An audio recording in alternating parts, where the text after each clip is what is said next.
Nessa noite quero saudar o povo adquirido com a paz do Senhor, amém? Sem perca de tempo, abra sua Bíblia comigo no segundo livro dos reis de Israel, capítulo de número 4. Quero louvar a Deus por essa oportunidade, agradecer ao meu pai, nosso pastor presidente, pelo investimento em nosso ministério. Segundo livro dos reis de Israel, capítulo de número 4.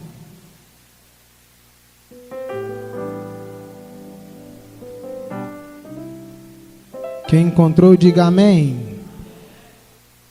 Segundo livro dos reis, capítulo de número 4, versículo de número 2. Minha tradução é um pouco diferente, mas o conteúdo é o mesmo. Eliseu perguntou à mulher: o que posso fazer por ti? Diga-me o que é que tens em casa. Ela respondeu: esta sua serva não tem nada em casa, a não ser um jarro de azeite. Pode se assentar em nome de Jesus.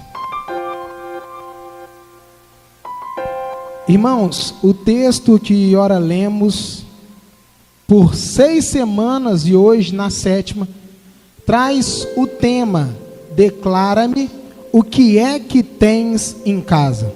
O contexto deste texto vai nos dizer que uma mulher, uma viúva, que era casada com um dos discípulos dos profetas, ou com um dos filhos dos profetas, suplicou a Eliseu.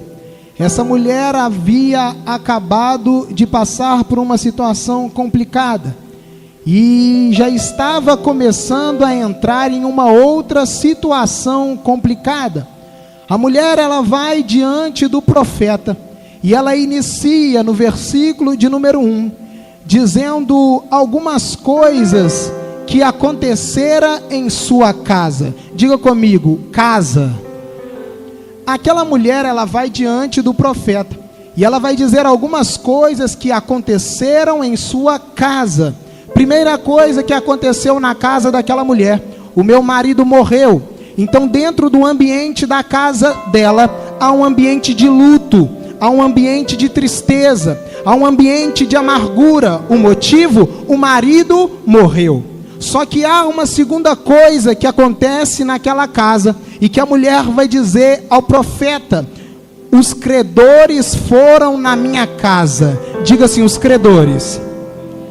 A terceira coisa que a mulher vai dizer ao profeta: nós estamos com uma dívida. Diga comigo, dívida. Então, no ambiente da casa daquela mulher, é um ambiente de morte, porque o marido morreu. Os credores foram à sua casa e disseram que vão levar os seus filhos. E a terceira coisa, há uma dívida na casa. Você imagina aí, se você não está passando por algo parecido. No ambiente da casa daquela mulher tem morte. No ambiente da casa daquela mulher tem dívida. No ambiente da casa daquela mulher há uma promessa dos credores. Tem como ser feliz dessa forma? Tem como ser feliz desse jeito? Não. Aquela mulher está passando por uma situação complicada, porque agora o ambiente da casa, que era para ser um ambiente de amor, era para ser um ambiente de alegria, era para ser um ambiente de felicidade, começa a entrar a morte, começa a entrar a dívida, e começa a entrar agora uma promessa dos credores. Quem quer ter uma promessa de um credor? Vou levar os teus filhos como escravos. E ela vai até o profeta, e Eliseu, o profeta, homem de Deus, ele vai dizer para a mulher o seguinte: ei, o que você tem em casa? A pergunta do profeta para ela é: o que você tem em casa? Então observe que eu já começo a dizer algo para você: o ambiente de morte, que é a casa, o ambiente de dívida, que é a casa, o ambiente de uma promessa de credor, que é a casa. O profeta vira para a mulher e pergunta: o que você tem em casa? Perguntando àquela mulher ela disse: nada. Até porque no ambiente de morte, no ambiente de dívida e no ambiente de uma promessa de credor, o que você tem em casa é nada.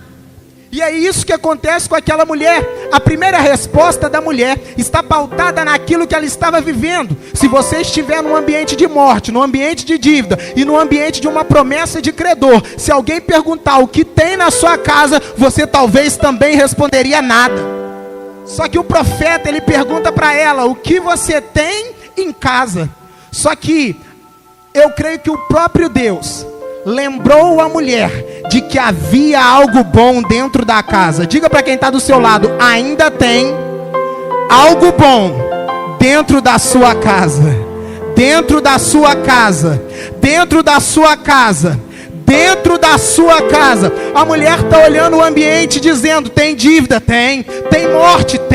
Tem uma promessa de credor? Tem. Mas só que a mulher esqueceu. Mas eu vim aqui para lembrar para você que ainda tem algo bom na sua casa. O diabo está dizendo que só tem morte. O diabo está dizendo que só tem dívida. O diabo está dizendo que só tem promessa de credor. Mas eu quero te dizer: ainda tem algo bom na sua casa. Ainda tem algo bom na sua família. Ainda tem algo bom no seu emprego. Ainda tem algo bom na sua saúde. Só de você chegar aqui hoje, Deus já está dizendo: ainda tem algo bom em você. Porque o fôlego de vida ainda está aí. E a promessa do credor vai cair por terra. Porque ainda tem algo bom na sua casa. Mas vamos lá. Aí o profeta diz para ela: o que você tem em casa? Ela: tua serva não tem nada em casa. Só que ela lembra. E você imagina, geralmente quando uma pessoa está numa situação de dívida, ela tenta formas de quitar a dívida. Então, quando a mulher responde que tua serva não tem nada em casa, presbítero Jefferson, a Bíblia não diz, mas imagino eu, que o que a mulher estava dizendo é o seguinte: profeta, a geladeira eu vendi para tentar pagar a dívida. O sofá eu vendi para tentar pagar a dívida. O fogão eu vendi para tentar pagar a dívida. As camas dos meus filhos eu vendi para tentar pagar a dívida. Tudo que tinha na minha casa eu já vendi para tentar pagar a dívida. Aí você vai me dizer: se ela vendeu tudo, por que ela não vendeu a botija de azeite? A botija de azeite era uma botija feita de barro. Então, quando a mulher talvez olhou a botija no canto da casa, ela pensou assim: eu vou vender essa botija? Deixa ela aí mesmo, não tem valor nenhum. Quando alguém, se eu entrar na sua casa e te perguntar: o que é que você tem de maior valor aqui? Eu desafio alguém que vai dizer: é esse copo. Por quê? O copo não é o mais valioso. Você vai dizer: essa minha geladeira de inox. Eu não conheço muito essas coisas. Você vai dizer: é esse sofá aqui que abre para cá, abre para lá, puxa para um lado, puxa para o outro. Você vai dizer: a minha cama king. Essa aqui, eu paguei de 12 vezes, mas está aqui. Então, quando a mulher olhou para a botija, ela falou: não vou nem vender, porque não tem valor nenhum. Só que quando o profeta perguntou: o que você tem em casa? E ela disse assim: eu tenho uma botija de azeite. Eu imagino que o profeta abriu um sorriso. Porque o profeta disse: mulher, se você vendesse a botija, talvez você tinha pago a dívida. Mas você vendeu primeiro a cama, você vendeu primeiro o sofá, você vendeu primeiro o fogão e não pagou a dívida. Mas o que tem dentro da botija de azeite é o que Deus vai usar para quitar a dívida. O que tem só um pouquinho é o que Deus vai usar para quitar a dívida. O que você deixou no canto da casa é o que Deus vai usar para quitar a dívida. O pouquinho de fé que você ainda tem é o que Deus vai usar para quitar a dívida. Um pouquinho de esperança no seu coração é o que Deus vai usar para quitar a dívida. Só tem um pouquinho de azeite, Eliseu. Mas Eliseu disse: vai, pega aquela botija, pega vasos emprestados, porque era só isso que Deus precisava para operar o milagre. Ei, eu já quero liberar uma palavra para o seu coração. Ainda bem que ainda tem botija lá, porque se tem botija tem milagre. Se tem azeite tem milagre. Se tem azeite tem cura.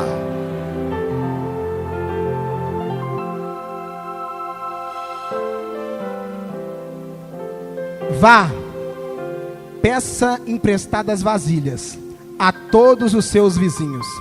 Vasilhas vazias ou vasos vazios. Depois entra em casa. O ambiente da morte, o ambiente da dívida, o ambiente da promessa dos credores, também será o ambiente do milagre.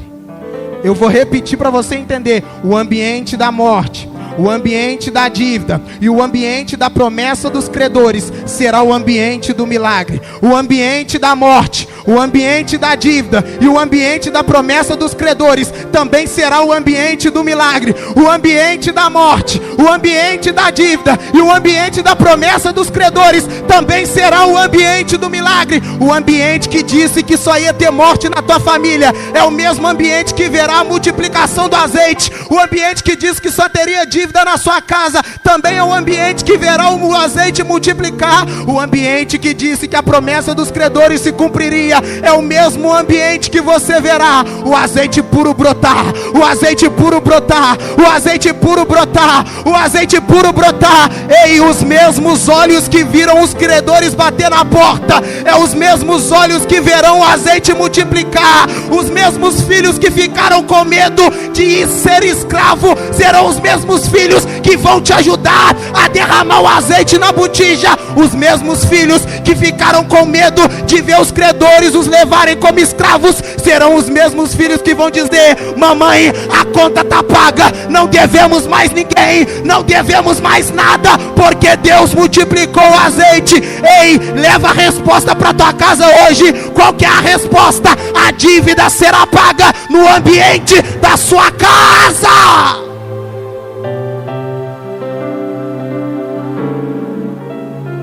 Entenda que a mulher vai dizer assim: tua serva não tem nada em casa, a não ser uma botija de azeite. Observe que a mulher diz azeite e nada além de azeite. Se eu te perguntar o que é azeite, você vai pensar primeiramente que azeite é aquele que você usa na salada, usa nos alimentos. E provavelmente o azeite que essa mulher se refere talvez seria esse. Só que, presbítero Jefferson, o texto vai dizer que quando o profeta dá uma palavra vice-nascimento, ele vai dizer assim: derrama do azeite puro que brotar. Então o azeite que tem na casa dela, ele vai mudar de qualidade. Quando o azeite estava no canto da casa, era azeite. Mas quando Deus multiplicou, ele disse: eu vou aumentar a quantidade, mas eu vou mexer na qualidade. Eu vou aumentar na quantidade, mas eu vou mudar a essência. Eu vou mexer na qualidade, eu vou mexer na quantidade, mas eu também vou mexer na unção. Quando o profeta está dizendo para a mulher: derrama do azeite puro que botar, o profeta estava dizendo para ela o seguinte: o que tinha na sua casa, como disse o presbítero Cliva, é o natural. Mas o que Deus vai derramar hoje aqui é um azeite sobrenatural. Não é azeite para temperar salada, mas é azeite que multiplica e paga dívida. É azeite que vem, mas que paga a conta. É azeite puro que só pode vir do céu. Aí a Bíblia vai nos dizer, e eu não vou me delongar, mas o azeite, no primeiro livro dos reis de Israel, capítulo de número 17, versículo de número 12, se não me falha a memória, vai dizer que o profeta Elias, ele vai diante de uma outra viúva, chamada viúva de Sarepta. Aquela mulher estava passando por uma situação um pouco parecida com a dessa viúva, porque ela já estava sem alimento. E o texto vai dizer o seguinte: como aquela mulher ela estava sem alimento, ela pegou um pouco de farinha, um pouquinho de azeite, que era a única coisa que ela tinha, pegou alguns gravetos e ela disse: vou fazer um bolo, vou me alimentar o meu filho, e depois que a gente se alimentar, é só esperar a morte. Só que o profeta Elias vai diante daquela viúva. Quando o profeta Elias vai diante daquela viúva, o texto vai dizer que ele fala assim: ei, não coma o bolo, dê para mim. Seja sincero, se a sua última alimentação estivesse diante de você, e do nada chega um profeta e vira para você e fala assim: então, dá esse alimento para mim, porque nunca vai faltar. Será que você daria? Só que aquela mulher, ela vai ter um ato de fé. Ela vai entregar para o profeta aquilo que ela tinha como a última solução. Quando ela entrega o azeite, a farinha, faz o bolo e entrega para o profeta, ele vai dizer o seguinte: ei mulher, eu assim diz o Senhor: a farinha da panela não acabará, e o azeite da botija também não vai faltar. Presbítero Samuel, não entendi, eu te explico. Primeira parte, o azeite representa a alimentação. Quando Deus estava multiplicando o azeite, Ele estava dizendo para a mulher: você está num ambiente de dívida, você está num ambiente de promessa de credor, você está em ambiente de morte, só que Deus está preparando uma alimentação para a tua vida. Deus está te fortificando, Deus está te renovando, Deus está te revigorando. Esse ambiente de dívida, esse ambiente de morte, esse ambiente de promessa de credor não irá te matar, porque o azeite representa a alimentação de Deus. Deus vai preparar alimento para você, mesmo que seja no deserto. Deus vai preparar alimento para você, mesmo que seja na dívida. Deus vai preparar alimento para você. Deus disse por intermédio do profeta, e com base na escritura eu falo: não vai faltar alimento na tua casa, não vai faltar alimento na tua família, não vai faltar azeite na botija, e muito menos farinha na panela. Tem providência hoje aqui, tem providência hoje aqui, tem providência, e quem recebe dá um glória, porque tem providência na casa. Vamos lá, o que é azeite? O azeite, em Lucas 10, versículo de número 34, diz o texto que Jesus vai contar uma história, uma parábola, e Jesus vai dizer que certo homem, ele estava vindo na estrada de Jerusalém para Jericó. Quando aquele homem estava vindo nessa estrada, vai dizer o texto que salteadores, ladrões, eles atacam o homem, eles ferem o homem, eles machucam o homem está deitado à beira do caminho, quase à morte. Diga, quase à morte. O homem está quase à morte. Mas de repente, diz o texto que passa o sacerdote, e eu imagino que talvez aquele homem deitado, agonizando, quando ele olhou para o sacerdote, ele falou: ali está a minha esperança. Só que o sacerdote passou direto. De repente começou a descer o levita, e talvez aquele homem agonizando, sentindo a ânsia da morte, ele falou: ali está a minha esperança. Mas o levita passou direto. Só que de repente apareceu um samaritano. E quando o samaritano apareceu, aquele homem com o corpo cheio de feridas, machucado, tinha sido agredido, esbofeteado, as feridas do seu corpo abertas, e de repente, você não sabe o que tinha junto com o samaritano. Ele tinha azeite. O que eu quero te dizer com isso é o seguinte: primeira parte do azeite, ele serve para alimentação, não faltará alimento para sua casa. Segunda atribuição do azeite, ele cura feridas. Tem feridas abertas que ninguém sarou, tem feridas abertas que o marido não fecha, tem feridas abertas que os filhos não fecham, tem feridas abertas que a mãe não fecha, tem feridas abertas que o pai não fecha. Mas hoje o samaritano está aqui, e o nome dele é Jesus Cristo, e ele está dizendo assim: ei, se tem azeite aqui é porque eu vou sarar a tua ferida, se eu estou multiplicando azeite é porque eu vou limpar suas feridas. Essa cicatriz agora será fechada para sempre, porque o samaritano está vindo com azeite. Na estrada entre Jerusalém e Jericó, te pegaram, te machucaram,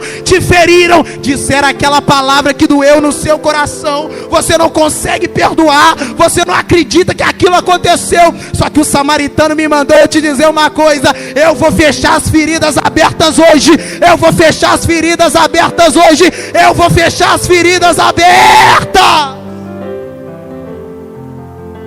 Mateus capítulo de número 25, verso de número 4, vai dizer que 10 virgens, 5 loucas e 5 prudentes, elas vão sair ao encontro do esposo. Só que no meio do caminho o texto vai dizer que 5 tinham reserva de azeite. As 5 que tinham reserva de azeite, elas vão conseguir seguir no percurso, porque elas tinham iluminação. Aí Deus mandou eu te dar uma notícia: se Ele multiplicar o azeite, o ambiente de trevas que você está vivendo será apartado da sua vida hoje. O ambiente de trevas será apartado da sua vida hoje. Os demônios não irão mais te perturbar. Você não terá dificuldade para dormir. Você não terá medo de ficar sozinho sozinho, os remédios não serão o seu refúgio, porque Deus está derramando azeite, e esse azeite é para sua iluminação. As trevas não te cercarão, mas o noivo estará contigo. Quando ele viu as virgens chegando com azeite, ele falou: entra para cá. Ninguém toca nas virgens que tem azeite, ninguém fere as virgens que tem azeite, ninguém mexe com as virgens que tem azeite. Jesus vai entrar na sua causa hoje, Jesus vai iluminar as trevas sobre a sua vida hoje. Não haverá mais trevas sobre você, porque tenho iluminação através do azeite. E para encerrar, a última propriedade do azeite, Tiago 5,14, ele fala assim: se alguém estiver enfermo, chamem os presbíteros, porque eles ungirão com óleo, e será sarada a enfermidade.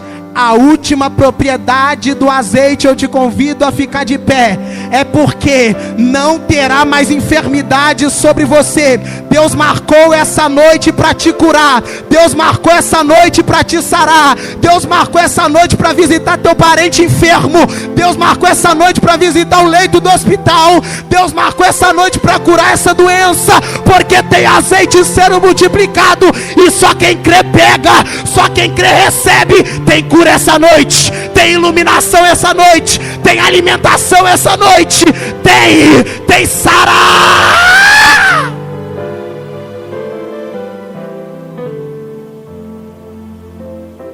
Mas diga assim, para terminar: presbítero Samuel,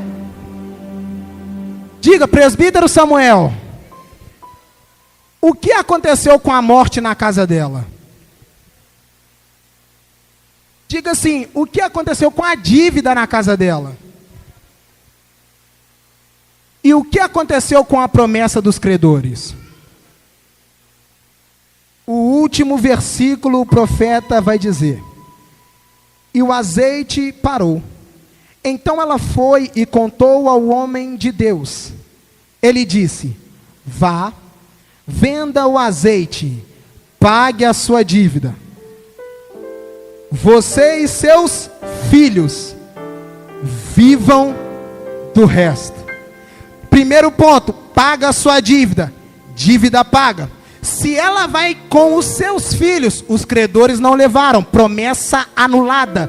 E terceiro, vivam do resto. No ambiente da casa, Deus acabou com a dívida. No ambiente da casa, Deus quebrou a promessa dos credores. E no ambiente da casa Ele está dizendo: viva do resto, viva do resto, viva do resto, viva do resto, viva do resto. Não acabará o azeite, a morte não chegará na tua casa, a dívida está sendo paga. E Deus está dizendo para você: a promessa dos credores não se cumprirá. A palavra do profeta está sendo liberada sobre a sua vida, porque Deus está dizendo: ei, esse último elo é para multiplicar o azeite. Não vai faltar farinha na panela, não vai faltar azeite na botija, não vai faltar milagre na sua casa, não vai faltar cura para os teus filhos, não vai faltar promessa de Deus, porque tem multiplicação de azeite essa noite.